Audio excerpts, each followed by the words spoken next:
Hey, Brie, Hey, Ula. what's your relationship to the cue listen to your body these days? I say it a lot. I'd say the first word that popped into my mind when you said that was complex. My relationship with that, because I love it as a cue and I also see the problematicness of it. There's some cues that I've done over the years. I'm like, I do not say it. I haven't said it for years. There's other cues I use all the time. This is one of those kind of weird in between nebulous ones where there's sometimes it's exactly the right thing to say. And then other times it's totally tricky and not. Hmm.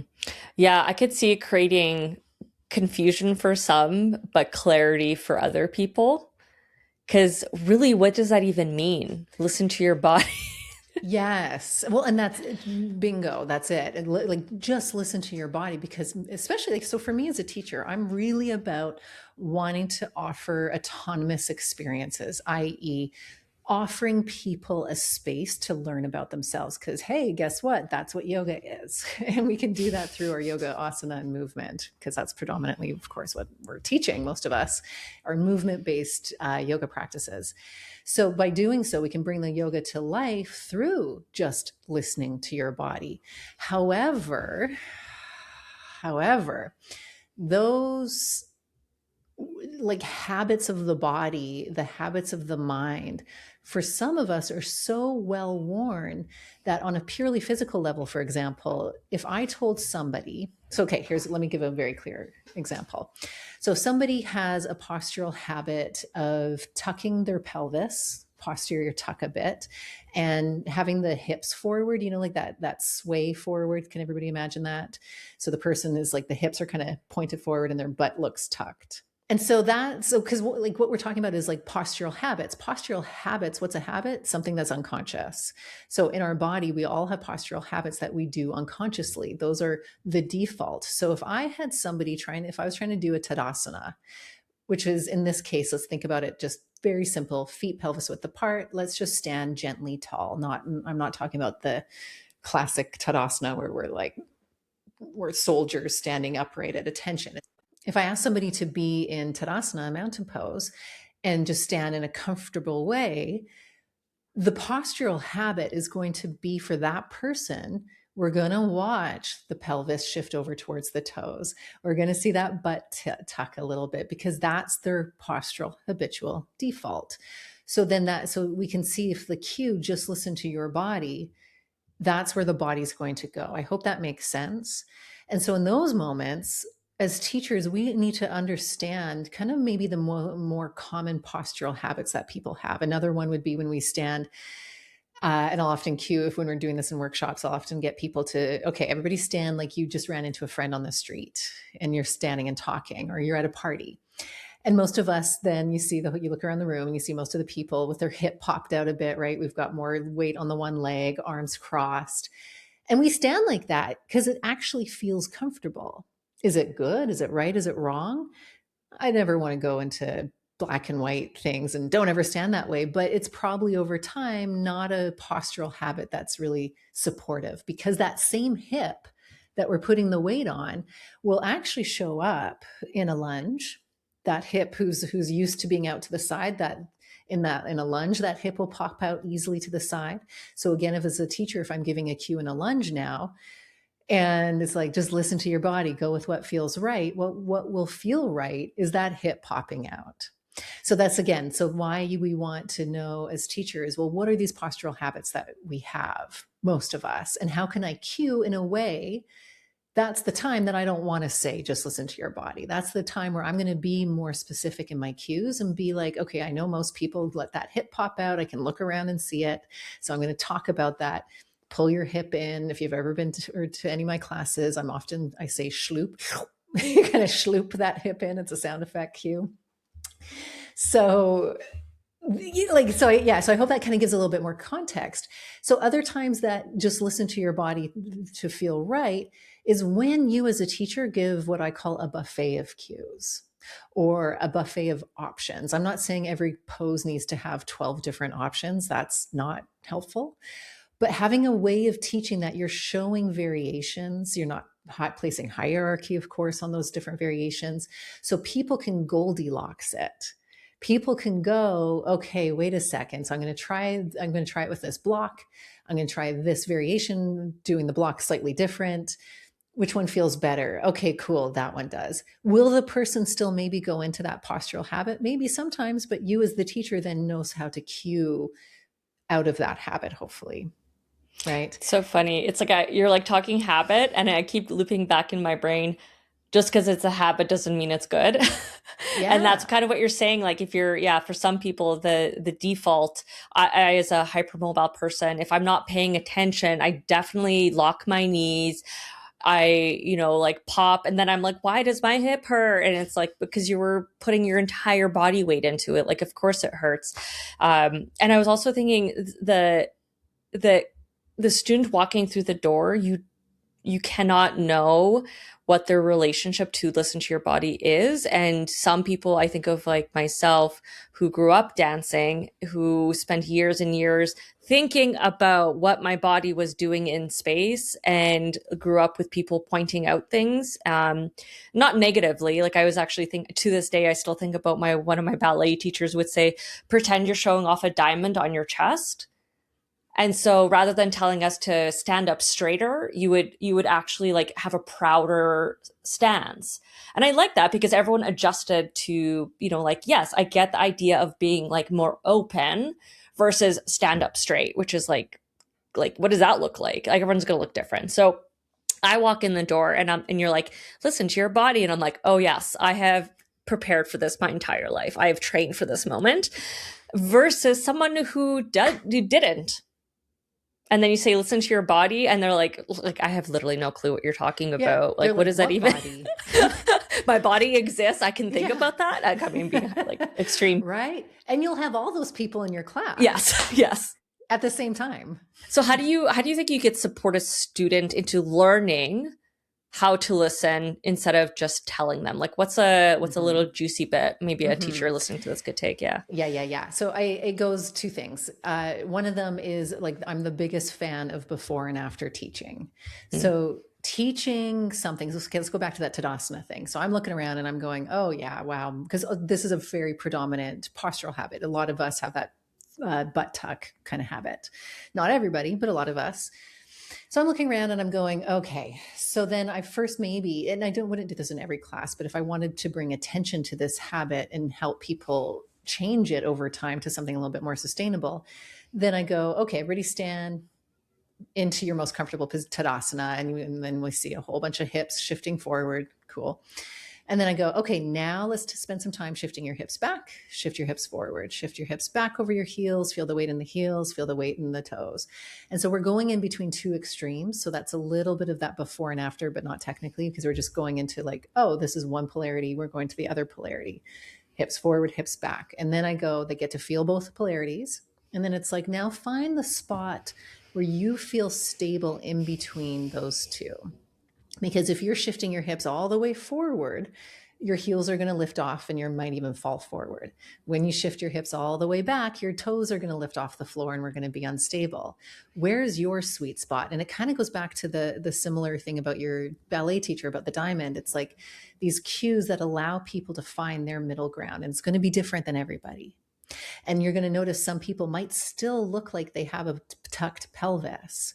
But what's going to be different, I can almost guarantee, is that pelvis won't be as tucked as if they went into the unconscious habit. Because they got to feel this sort of before and after. And this one's more polarity, where it's like, oh, okay, I went all the way here, I went all the way there, and I get to find my middle ground. Because we're not looking for perfection. If I was looking for perfection in that moment, I would get people probably to pull their hips even more back so that the pelvis is more aligned over their heels, so that there's more bone stability. But I also know when I try to do that, that's not comfortable and that's gone too far for most people. So fine. Yeah. So do you see how that sort of and we kind of Goldilocks it, if everybody knows the story of Goldilocks, of course. Like, I'm going to try this, I'm going to go forward, I'm going to see, and I'm going to find my middle ground. But I wouldn't know what my middle ground was without doing the before and after. So that's why, like, as a teacher, you give them those different options, give them the extremes-ish, whatever the extremes within reason, and then they get to find it. And yet they're already changing their pattern. It's a win-win. And one of my first questions was, it could be confusing, but it could be clarifying for some people. And I guess in my brain now I'm thinking it can actually also offer permission or respect for different abilities and body types, because if we are really strict around teaching the posture and we're teaching a shape, what we're not teaching is potentially someone's like natural boundaries, physical or whatever it could be. So someone walks in and they have a hip injury and you're telling them, no, I need you to put that knee down on the ground,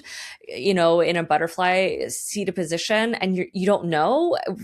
It's like, why are we pushing people around? And we've talked about this in the past of like, posture teaching versus, it's like, listen to your body could be so tricky, but so great for students for finding their own, Yeah. middle ground. I love it. Yeah, but because it's what we're doing is putting a boundary within it. Because if we go listen to your body, then it's too abstract. It's too like, oh, okay, I'm going to go into the unconscious familiar angle, whatever it might be.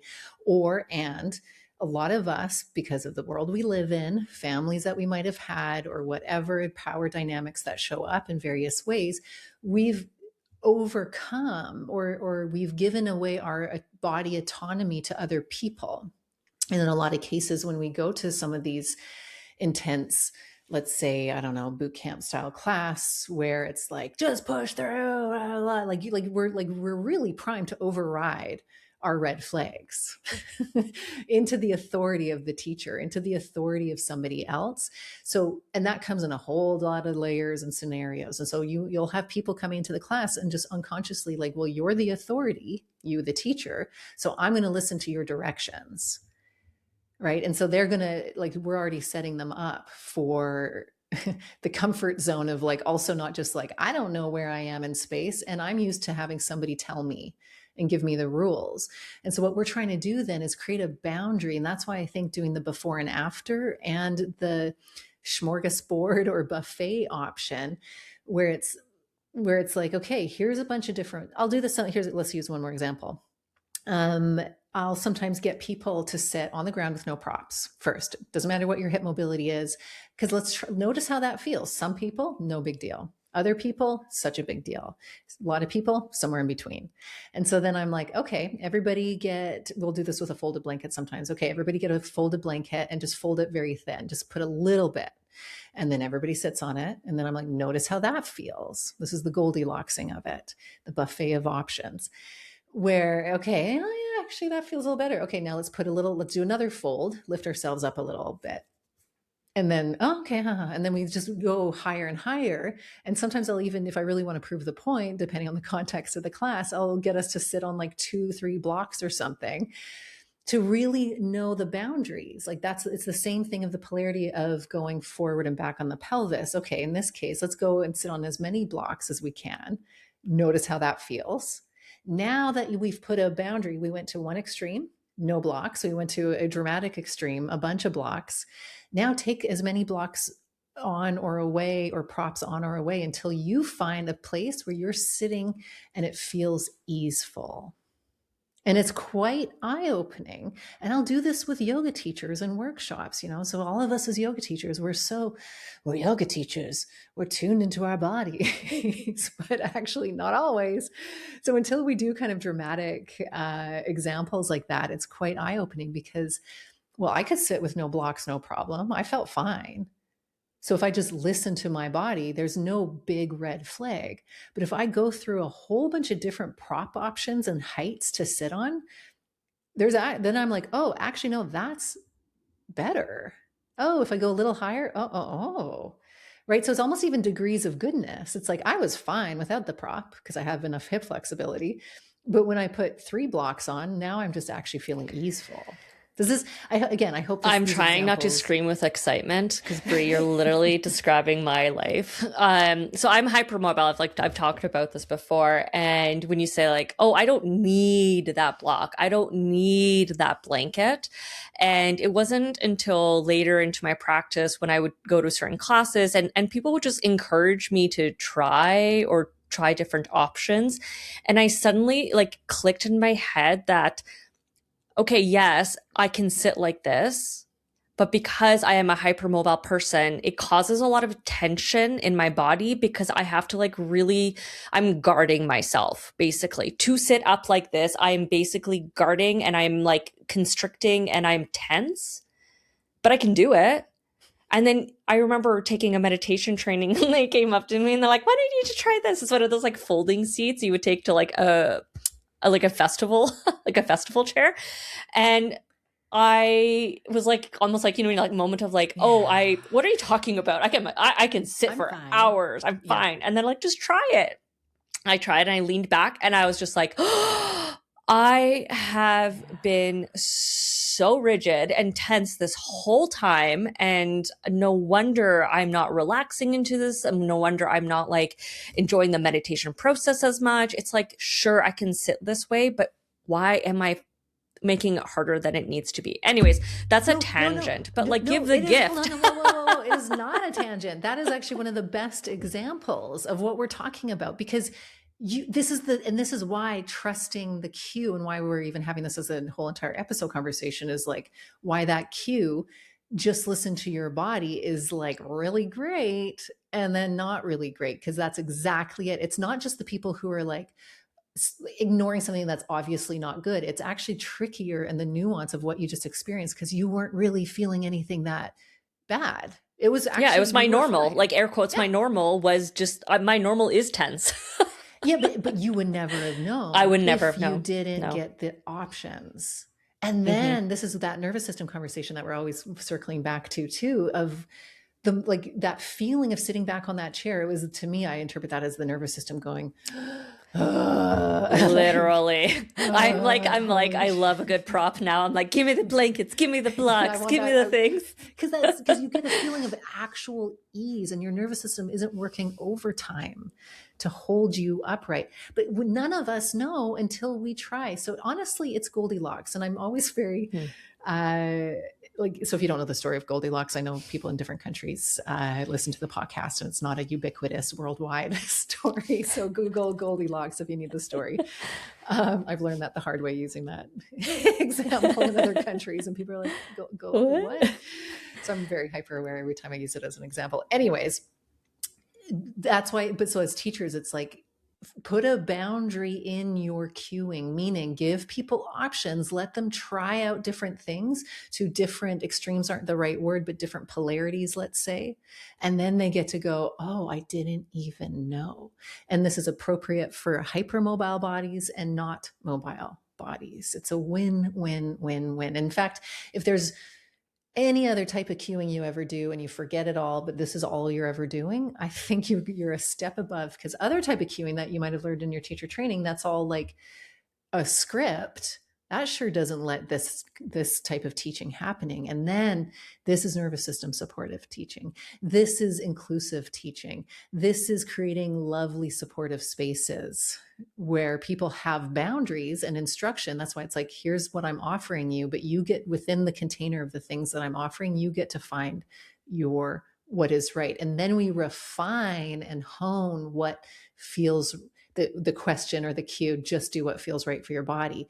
Then that's a more refined experience rather than the unrefined, which we're just walking as unconscious beings that are like, no, I'm going to fall into the easy things.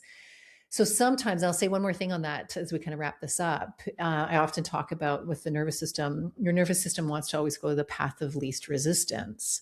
So sometimes as teachers, when we're offering, and especially with hypermobile bodies that Ula so beautifully and shown us a couple examples with, the path of most resistance isn't going to feel natural. The path of most resistance when we're trying to create a new habit in our movement or our postural habits is going to take work because it's the opposite of what just feels right. So as teachers, it's important to also name that as well. Okay, we did, and sometimes I do that as a layer. So the first layer is doing the polarity work, right? The Goldilocks before and after. Now, fine. And then you can just kind of push it slightly and go, okay, now let's head in this direction of whatever it might be. Queuing and sequencing is actually part of our upcoming lab series. So if you want to dive deeper into this, Brie, do you want to explain what the lab series is? Yeah, I'm really excited about these ones. These are different from what we normally do, and they're just kind of short-ish, little labs where you get to have a little director's cut thing. And so we're doing one on the nervous system. We're going to start off with a series of three. And so one of them is the nervous system. This one will be about cues like this. Because again, we're all listening to this. Maybe you're on a walk right now. Maybe you're in the car and you're like, yeah, yeah, yeah. What she's saying is great. Or even better, you're like, yeah, I already teach that way. Woo, because that's nice validation. But then it's one thing to like hear it, and then it's another thing to feel it in your body. So it's always showing. We get you to do the class. This is all online, of course. You do a class, a couple classes. Notice how that all feels in your body. Notice what it feels like to be instructed to do the Goldilocks style instruction, for example. And then we go back to that class, and then I do a little like a loom style, like a director's cut where you'd see my little face as I'm like narrating, like, I do this, and then we chose that. And so it's like bringing it to life, but you did it in your body first. So anyway, super exciting. We want to Hmm. hear from you in the comments if that is a style of learning that might be. But you would then again, you don't know. Maybe you have to do it. Yeah, to me, it's And then tell us. I mentioned in the last episode, I feel like it's like the ultimate go to someone's classes to get inspired and learn. It's like a dose of, continued education. And I know myself, I loved going to other teachers' classes as a yoga teacher, but you rarely get to then know why they made the decisions that they made. And knowing, Brie, that the decades of experience you have, like I learn when I take your classes, and I learn when I take your move and learn classes. So I think this is even kind of like pulling the curtain even a little bit further back. And I love the idea of doing the practice and then sitting down almost with you to talk about the practice that I just did. So I personally think it's a beautiful combination of learning and yeah, practicing and yeah, I get to learn Move. from a pro. Well, thank you, thank you. Yeah, move and learn. I like that is what we do. Hey, it's like we want you to Yeah. move and then learn, not learn then move. So it's yeah, Hmm. yeah. So I hope everybody will have the links for that, how to do them, and they're pretty approachable, simple, couple hours, boom, bam, boom. Boom, bam, boom. Okay. Well, thank you, Brie. Thank you, Ula.